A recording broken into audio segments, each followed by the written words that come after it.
What's up, everyone, and welcome back to the Path to Freedom podcast. Today, I'm joined by my good friend, Rick Mayo. Rick's the founder and CEO of Alloy Personal Training. Rick, how are you, sir? I'm doing well, Wes. How are you, buddy?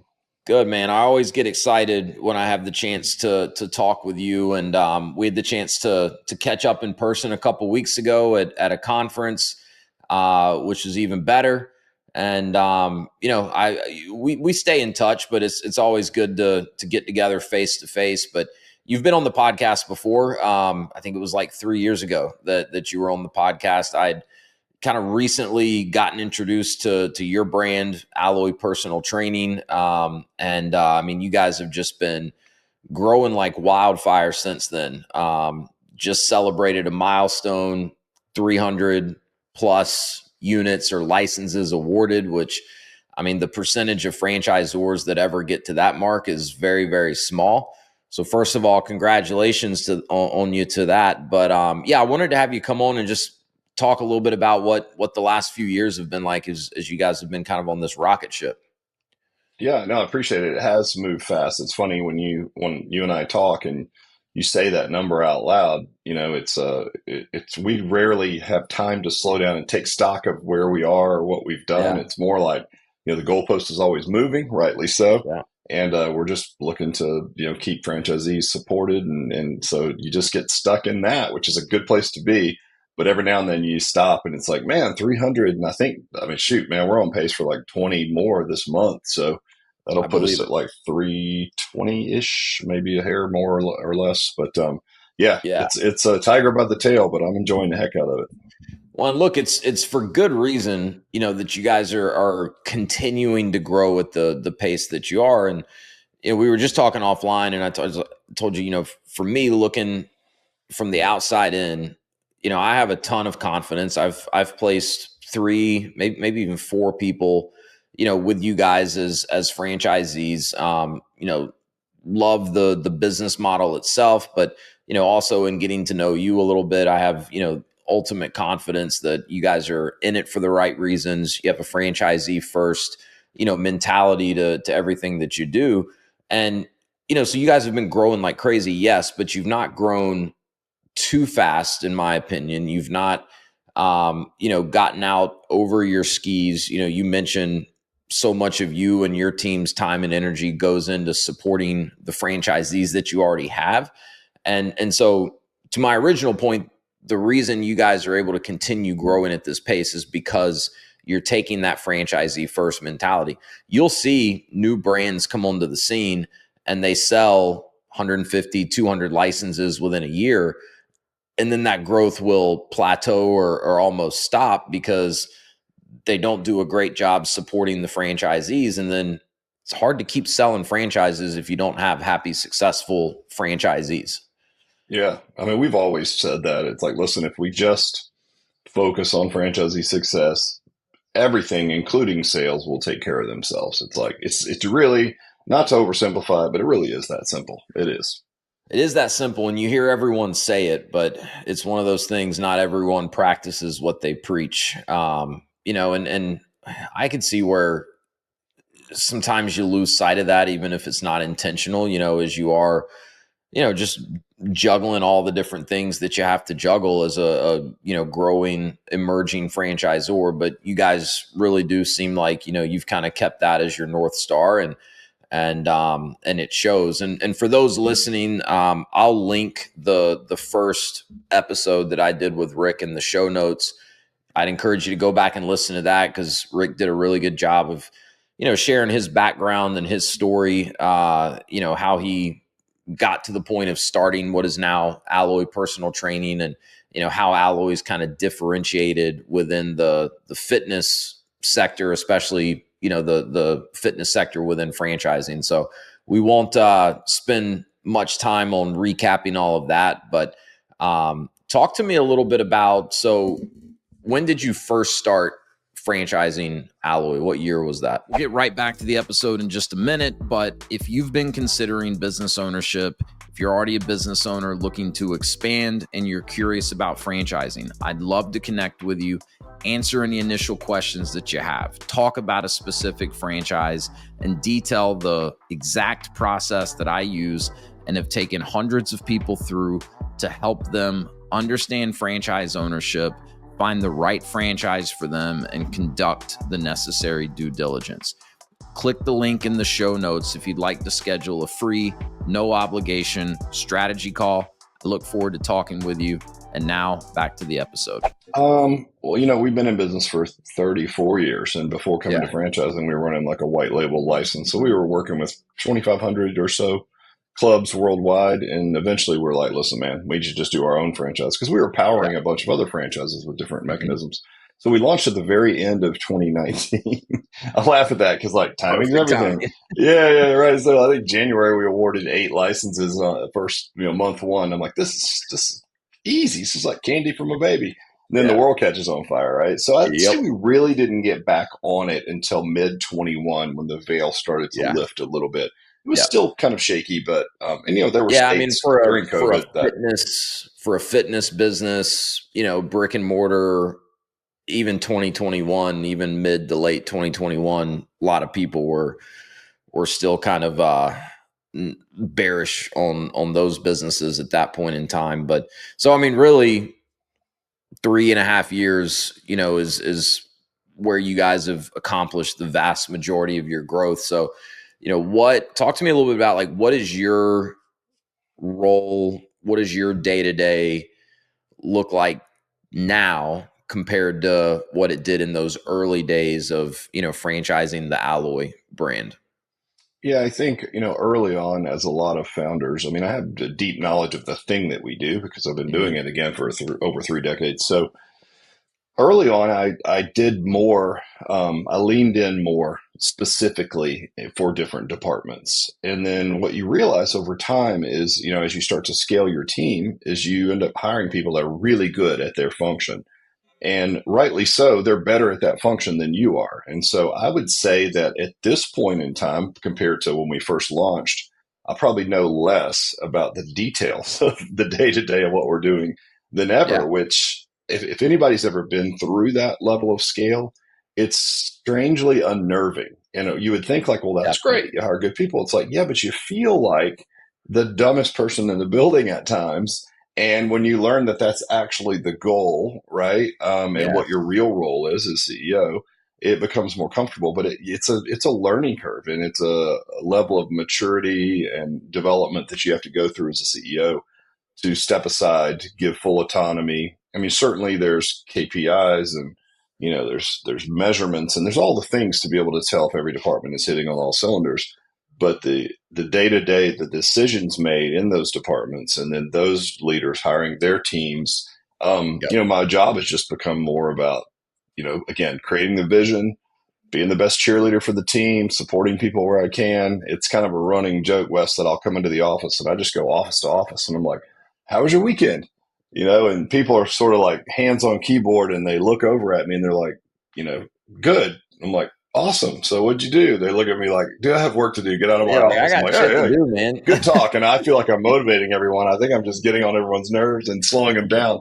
But it's just kind of a running joke. It's like, yeah, we don't get anything done. Rick's in the office because he always just wants to chat us up and see how we're doing. But listen, if I can make people feel cared about as human beings and that they're important and they understand how they fit into the big picture, it's a cool dynamic. It is, but it takes some learning. I have to say, I've been transition. Surprised. Yeah, but to your point, it's the goal, right? If scalability is what you set out to do, you have to go through probably multiple iterations of that type of a transition as you kind of phase yourself out from being, hands on every facet of the business to a little more and more removed, so that look, now that you're kind of in this position where so much of what you're doing is, long-term vision, big picture thinking, strategizing, that's so good for the brand. You've been in the fitness industry for so long, you've got such a good reputation, you've got relationships. There's no telling what types of, opportunities, you'll be able to create for Alloy and all the franchisees just by having the time and the space to really think about that big picture stuff and not be bogged down in the day to day. But it's funny, man. Like even in our franchise business, which is nowhere near the scale of what you've built at Alloy, but we have a 8 or 9 person team. And, in the beginning, it was my wife doing all the sales. And, we had one guy that is still with us, but he's a firefighter, right? So on his days off, he Right. would do our installs for us and stuff. And that was it, and I was kind of there helping in the background. And so, as we've built it out and scaled it, my wife especially has had some of that. I don't know if you call it imposter syndrome or what, as like her role has changed and evolved. And, for her, it's still a small enough business and, tight knit enough to where like she's still pretty clued in on what's going on in the day to day, but she doesn't have to physically be doing it all herself. So, there was kind of a turning point where when we really built the sales team out, you know, her schedule is now primarily, like you said, being there to support the team, make sure they have what they need. Is like she can do a lot of that from, her office at the house or from her phone or from the laptop or, like in the school pickup line or, taking my daughter to dance practice. And she definitely went through this phase where she kind of felt guilty. She's like, man, I'm not working as many hours or I'm not working as hard as I was in the beginning. I've got all these other people out there, working.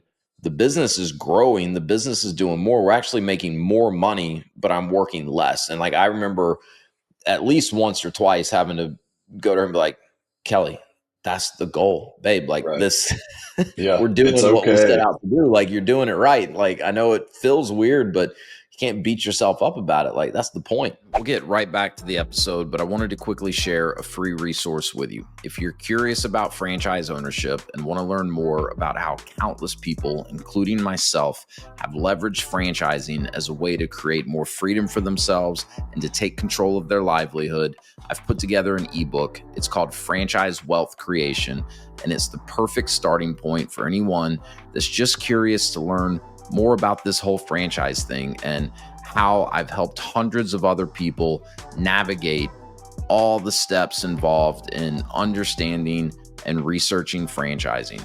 So click the link in the show notes, fill out a short form. I'll send you the ebook. I think it's a great starting point if you're curious at all about learning more about franchising.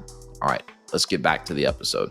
Yeah, I mean everybody goes through that. I think it's you feel you see your team and they're in their function and they've got actual you have the doers, right? Somebody has to do the work. So it's one thing to be the idea person, but when you're around the people that are just grinding it out and doing the work, it can feel a little bit like you should be doing more or you should be Yeah. leaning in. But if you're not careful, you'll just start sticking your nose into areas that don't belong, and it's really not helpful. Right. So it Yep. takes discipline, which is a weird word to use in this case, but it takes a lot of discipline to keep that distance, trust in your team. You should have clear KPIs and dashboards and all the things that can be tracked. So as long as everything's going well, let people do their work. And what you really have to do, the discipline in staying out, means during that weird transition phase, Wes, it can feel like you're not all of a sudden creating all these huge impactful ideas. It's not like, all right, this week I'm out and I'm going to, now I'm going to be the visionary and I'm going to, set aside time to visionary work. It doesn't really work that linearly. It's weird. It kind of comes and goes, and so. Yeah. But you need to almost get through that like transition phase. I'm not going to say get bored necessarily, but get into a mind space where you can really think about things from, say, crop duster height instead of Mm-hmm. you're down in there doing the work.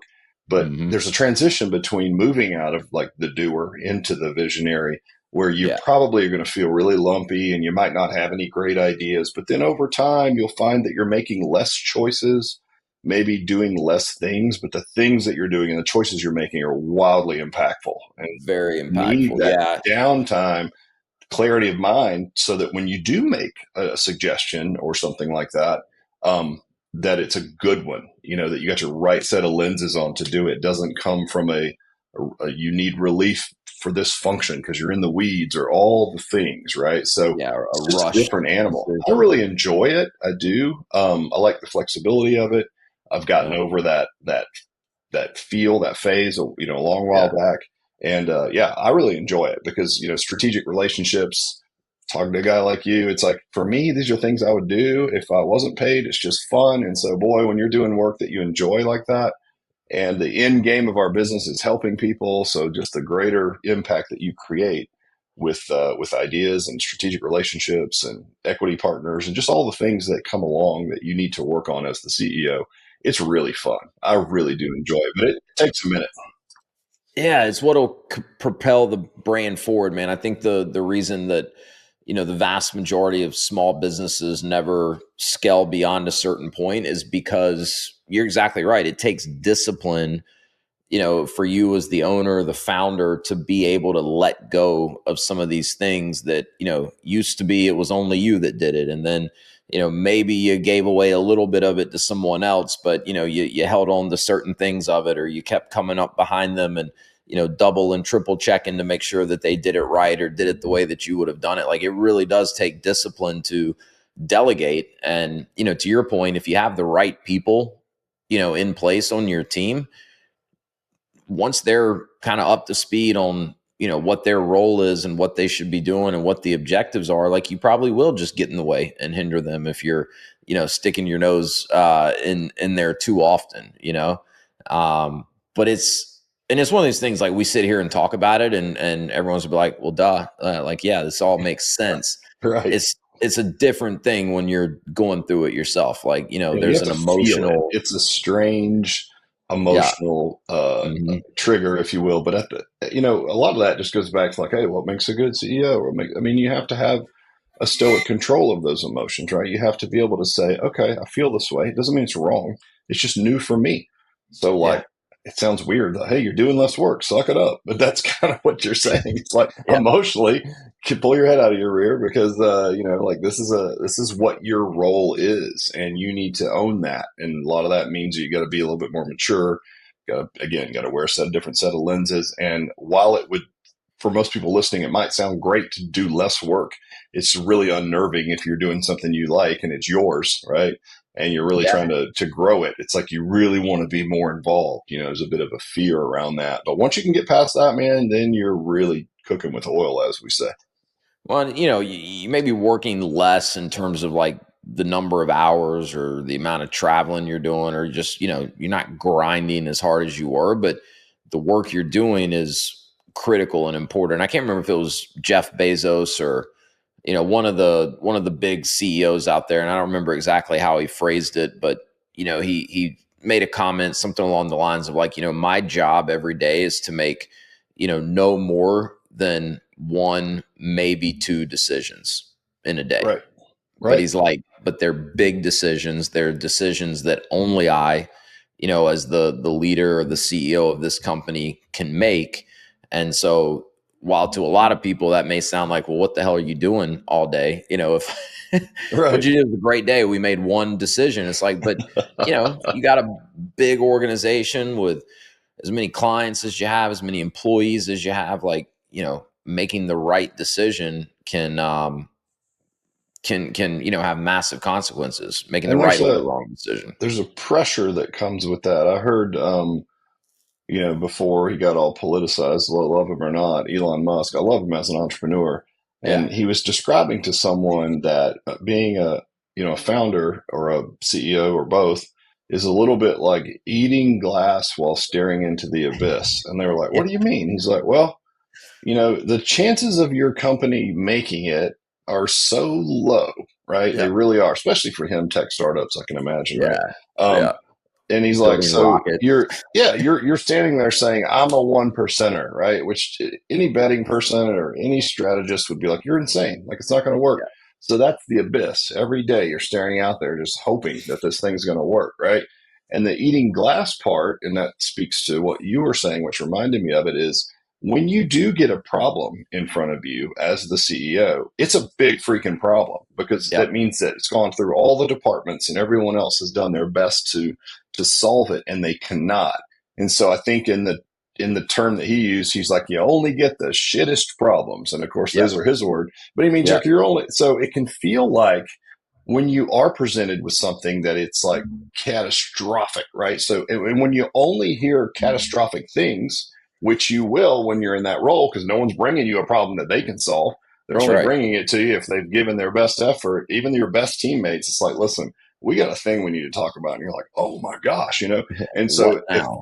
right, if that's all you hear are the Yeah. most difficult problems while standing on a ledge, staring into the abyss, hoping this thing stays on the rails, it's not for wimps. So even though there's not as many tasks to do, that mind, that again, that mindset or whatever that is that you have to Yeah. stay in to kind of weather that emotional roller coaster, it's not easy. So it might sound great to do less stuff, but I can tell you, having been in the weeds in the businesses and done the actual work versus growing a business, it's emotionally much easier to just do work, right? Because it Yeah. gives you instant gratification, it's quantifiable, Yeah. but standing on that ledge and only hearing about the worst problems that come up in the company is unnerving. I can tell you that. But once you get your head around it, you can do it. It's just not as easy as it might sound.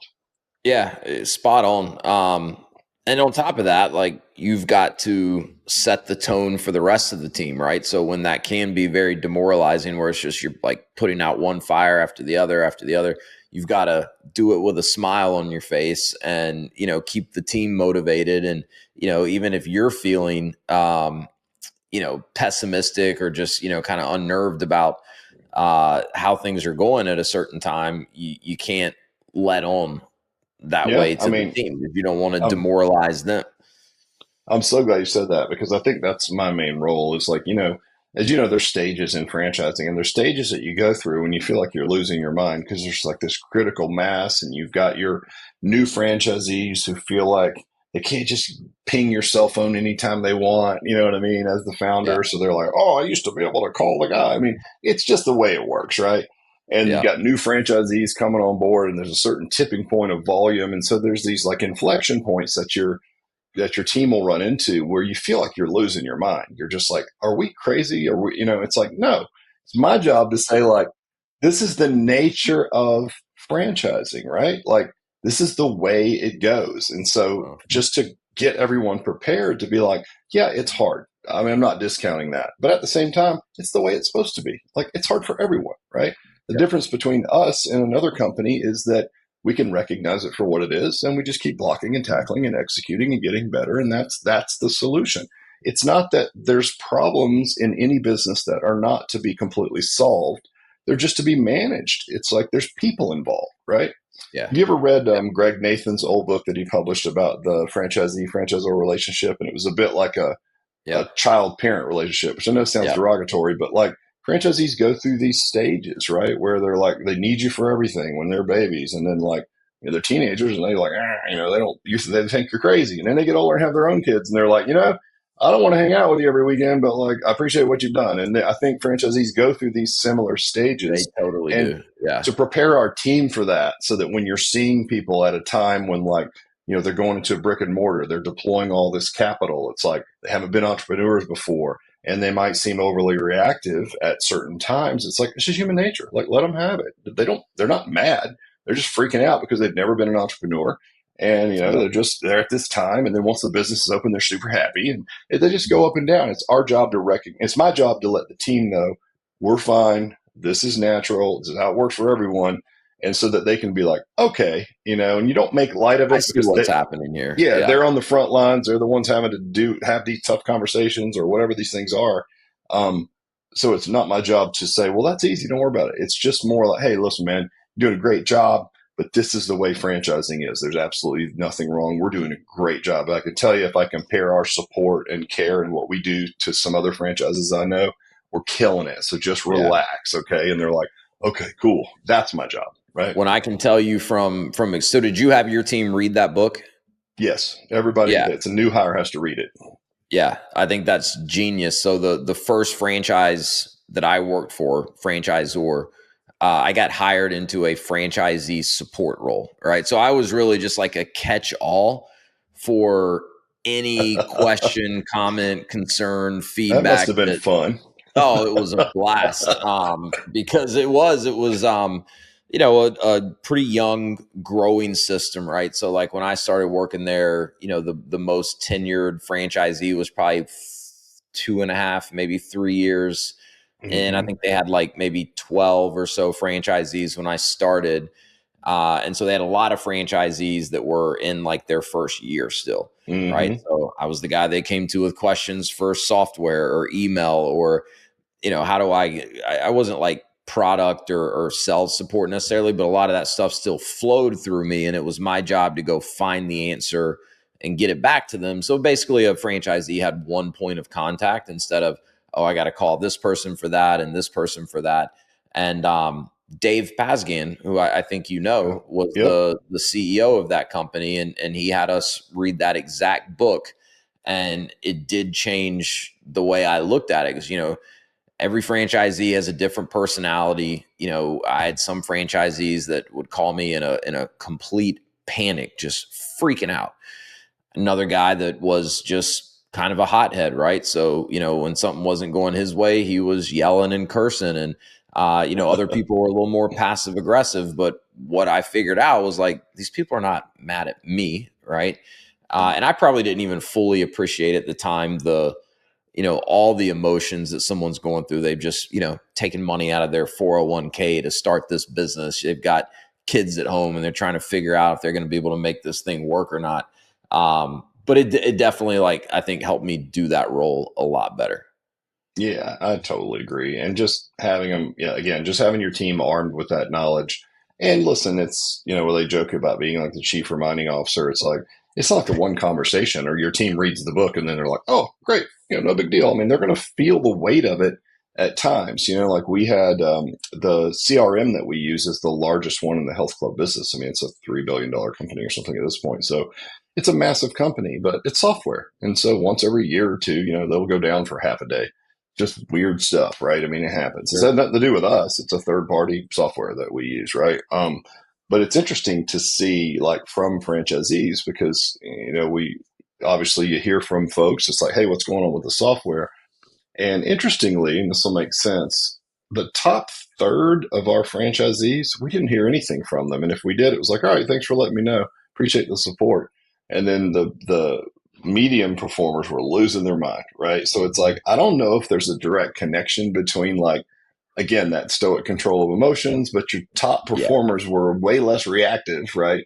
Than maybe the either the newer folks or the people that are sort of mid-level performers. I was like, huh, I don't think that's coincidence, but it's just interesting to No, observe I that. don't think it's coincidence at all. I think it's and it's why those top performing franchisees that you have, they were, I'm sure, top performers at whatever else they were doing Right. before owning an alloy. If they have other things outside of alloy going on, they're probably kicking ass with that.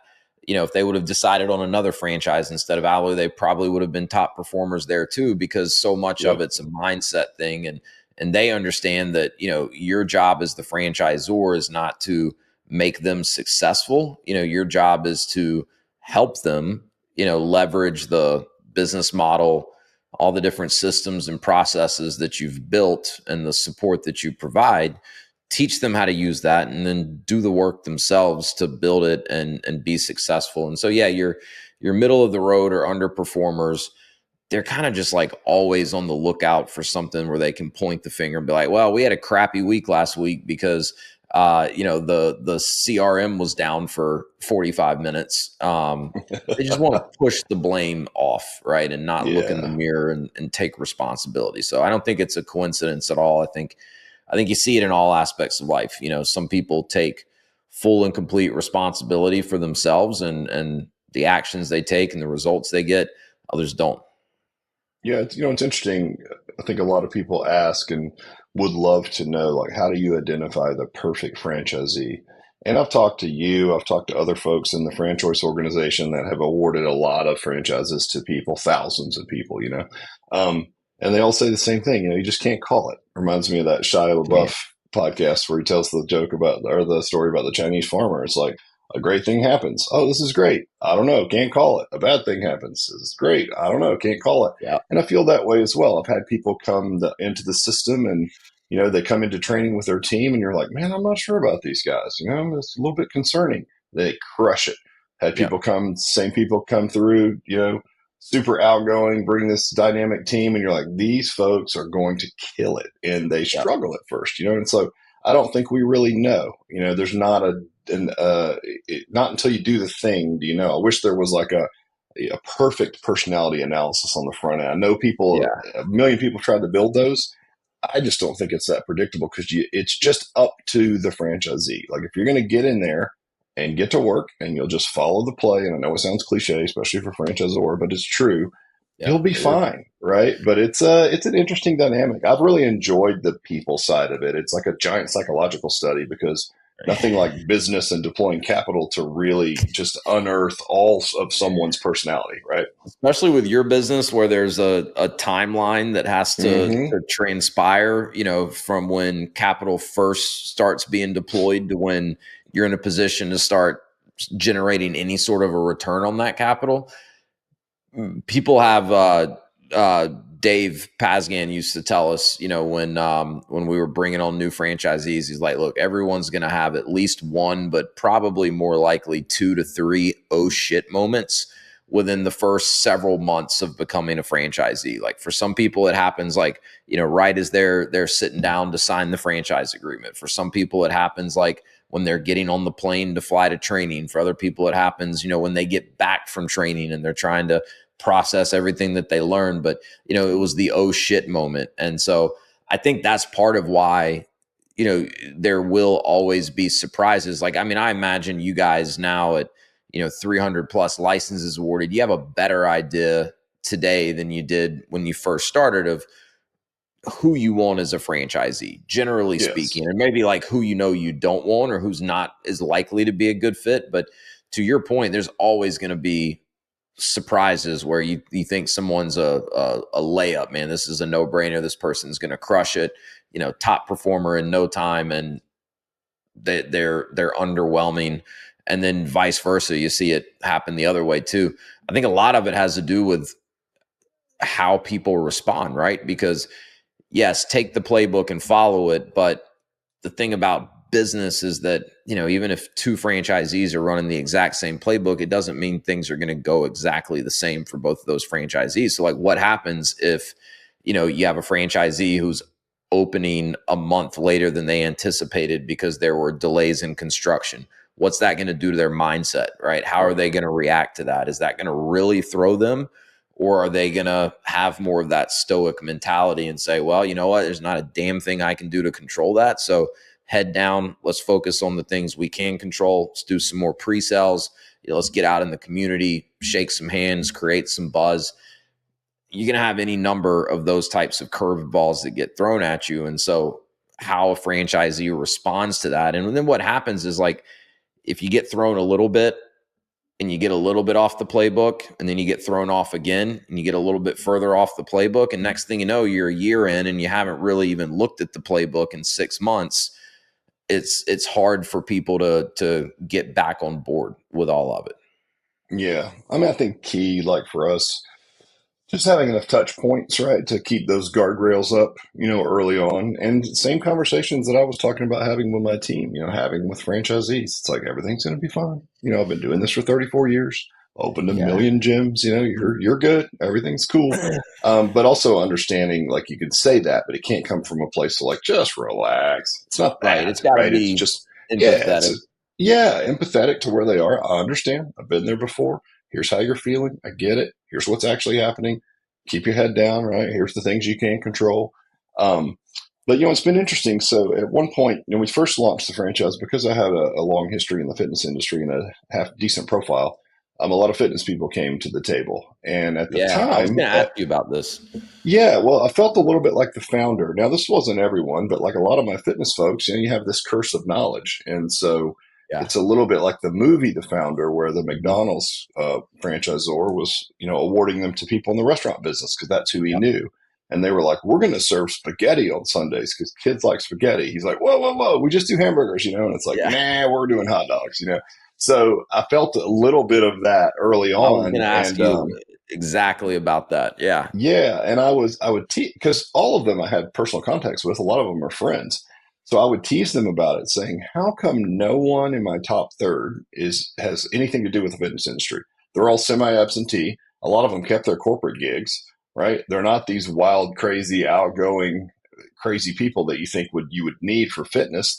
Yeah. They're mild mannered. They're smart. They're calculated. They're nice people, so they attract nice people to work for them, and they just keep plugging away, and they're out there crushing it. And so I can think of all these folks that I know you see this a lot. It's like they want to get out of corporate. They're at Yeah. that stage where they've amassed some wealth. They're like, you know what?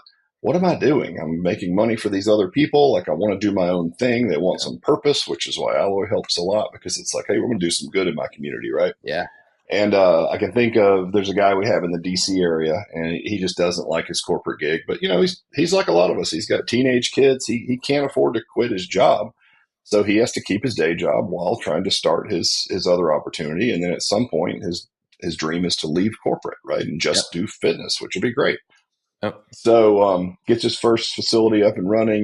He has a amazing pre-sale, gets open early, and his franchise business coach is on the phone with him. He's like, "Hey man, you crushed it. Like, you can go ahead and start billing," which is like, to us, or his official open date, right? Okay. And man, Yeah. this guy's pretty stoic, but shoot, he just wells up with tears, and he's like, "Wow, I can see it."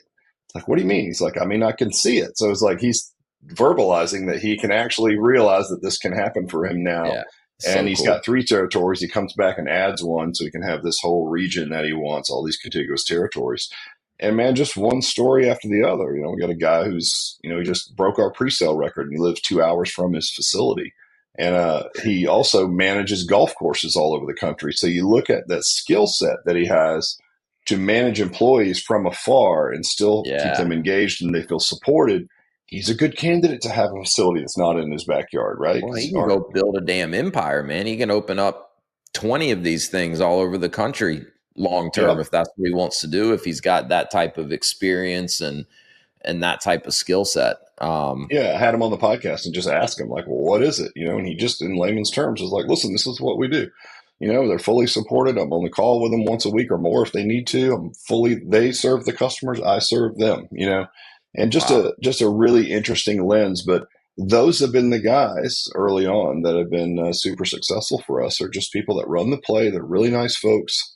They stay the course. There's ups and downs, as there are in any small business. When you were talking about, like, no two things go alike. It's like the old Mike Tyson statement of, like, everybody has a plan until they get punched in the Punch face. in It's the like, face. Yep. right. I know it's cliche and people use it a lot, but it's true. And It so is. these folks, if they did get punched in the face, they're like, okay, well, that's understandable.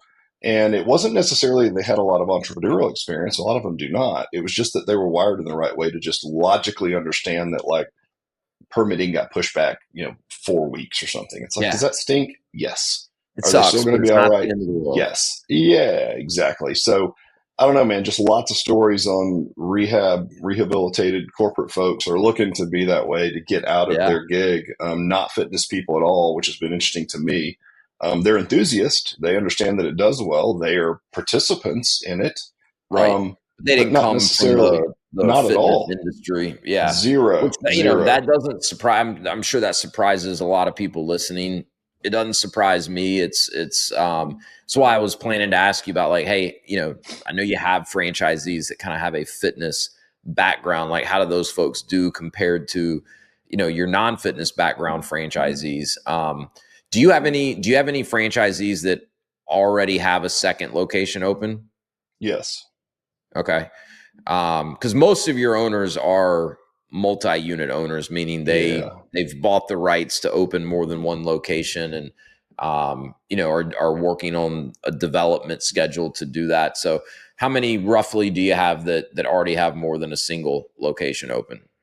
I don't have a set number, but that's a good deal of what we're developing right now, is that second Yeah, I would think so. location. You're kind Yeah. of at that point where that second wave of locations would be coming for some of those earlier And we've owners. got folks that did more at one time, like they had the financial wherewithal to do 2 or 3 at once, right? Oh, And really? other Okay. people now that Yeah. are doing that. So I think the person that has the most open is like 9 or 10 at this point You in have that someone that has that short many time. open?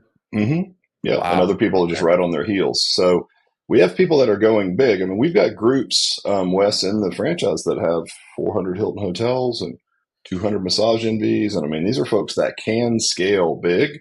Um, and I'm really happy to have them in the group because there's other franchisees of ours that would like to do that. And these guys can Sure. actually help them with like, hey, here's how we did it, or here's how we did funding, whatever those Gotta things go are. raise capital. Yeah. Yep. Yep. Well, I imagine they can, bring good feedback and ideas to the system too, right? Because they've been part of some of these or are part of some of these other very large organizations, and also a testament to what you've built, right? I mean, if someone that ownership group with 400 Hilton hotels sees that what you've built is sophisticated on that type of level to where they want to invest and go big with it, that's saying something, because there's probably not many franchise organizations that are only what 3-4 years into franchising that are going to be able to stand up against some of those big global brands like that. Yeah, and groups like that, their usual playbook, as you know, is they'll go into a mature franchise system, roll Yep. up a bunch of them, and through the economies of scale, back office, whatnot, and Yep. boost profits, right? That's their normal place to look for just efficiencies and economies of scale. So it was interesting for them to take us on, and they were early in the mix. I think that, when we first talked, they're like, "Hey, we want to do the state of Florida," and I was like, "Well, let's wait and see if we can work well together, right?" Because Yeah, it's let's like that would not be great. It would have been a jump nice payday back. for sure, but I just thought it would be a bad idea, and luckily we didn't have to do it. And so we were able to just say, "Hey, let's start it in Atlanta," and they've been great, and they're still adding locations, and I'm sure at some point there'll be 100+ studio franchisee for us, which we really like. Anytime they're always in my ears, or anybody who's getting into it that doesn't enjoy it, because they would love speed. Sure. Yeah, they want to roll it up if they can. Yep. And that's what you see with these groups that grow. Like, you're not gonna, or these brands that grow the way you guys have been growing. Not everyone's gonna be as successful as they would have hoped or they would have liked. We've already kind of touched on why that usually is, right? It usually has more to do with what's between the franchise owner's ears than it does their Right. market's not good, or their market's different, or the competition's different in their market. You hear those types of excuses all the time, but in my experience, that's rarely the case, because you always see someone come in and buy them out, and they turn it around within no time. So yeah, though, and they're just going to be people that have life changes.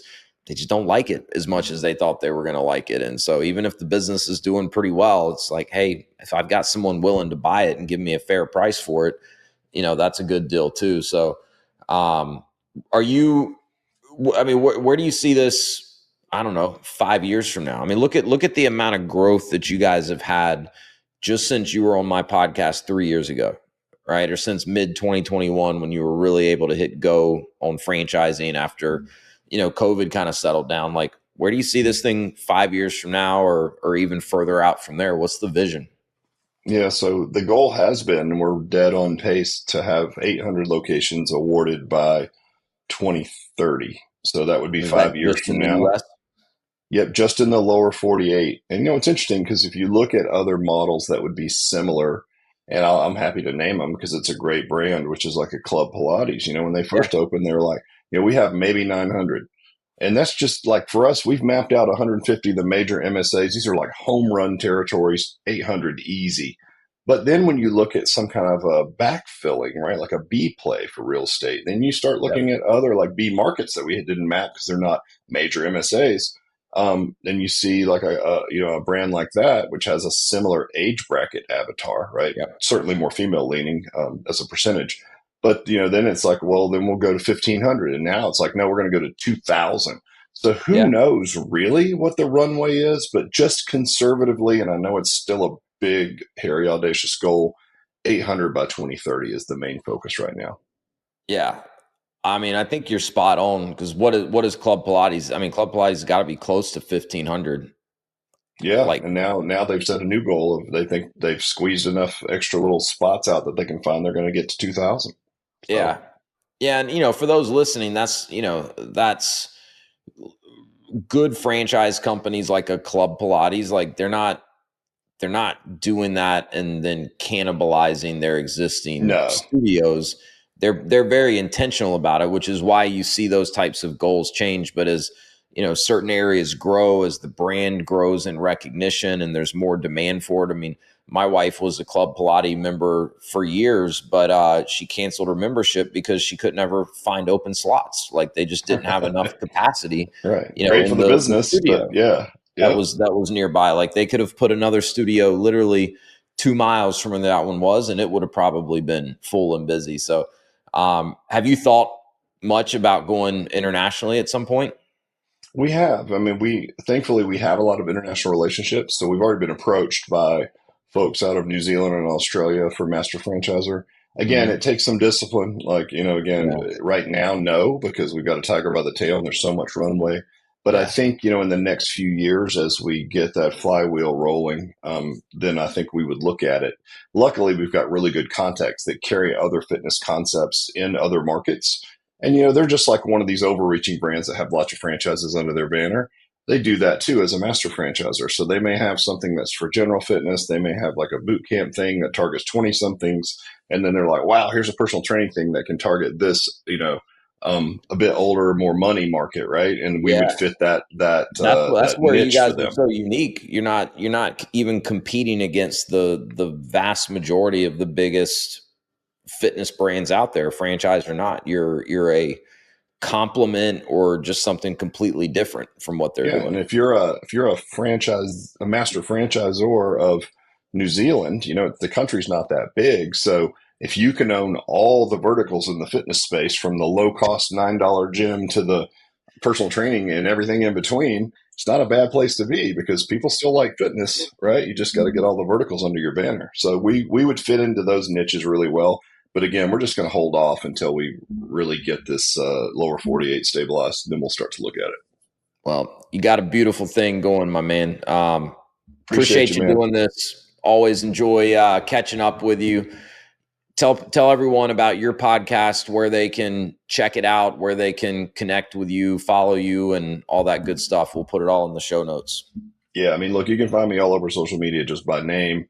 And then the podcast is Alloy Personal Training Business is the name of the podcast. And we talk about all things leadership. A lot of it's very specific to Alloy, but yeah, check us out on there. And if you want to wait, I'm going to have my man Wes on right here pretty soon, because if you guys haven't seen him, he's going to start doing podcasts with no shirt on, because my man is jacked out of his brains. I don't know what happened to him. Every time I see him every 6 months, I'm like, what is happening to you? And so I'm going to have him on to talk fitness about his routine as a busy dad and entrepreneur himself. So that would be a good episode, for a good place for you guys to start. Yeah, I real quick story on that note. So I went to Donuts with Dad this morning at my two younger kids' preschool, right? So my son's 4, my daughter's getting ready to be 3 in like a month. So Donuts for Dad at preschool, and they had each made like a craft for me, and then the other kids for their dads. And so the one that my son's class made was, the teachers had like a form with questions about each of their dads, and then they wrote in verbatim, word for word, the kids' answers to those questions. So according to my 4-year-old son, I'm 25 years old, I have black hair and green eyes, I'm as big as a fridge. And so I don't know if that's like I'm fat or I'm jacked or what, but I'm as big as a fridge. So I don't know, but The I'll kids take are the so 25. honest, man. Yeah, I'll heck take yeah. the Look, I'll take 25 it. for sure. I'll take it. Well, look, man, I look forward to having you on my podcast. Thanks Yeah, for all the man. support, as always. Of course. You're a good dude. You're out there changing lives and helping people be entrepreneurs. So keep up the great work, and I'll hit you up soon to get on my podcast. All right, man. I look forward to it. Thank you. Thanks, everyone. Thanks, guys. Cheers.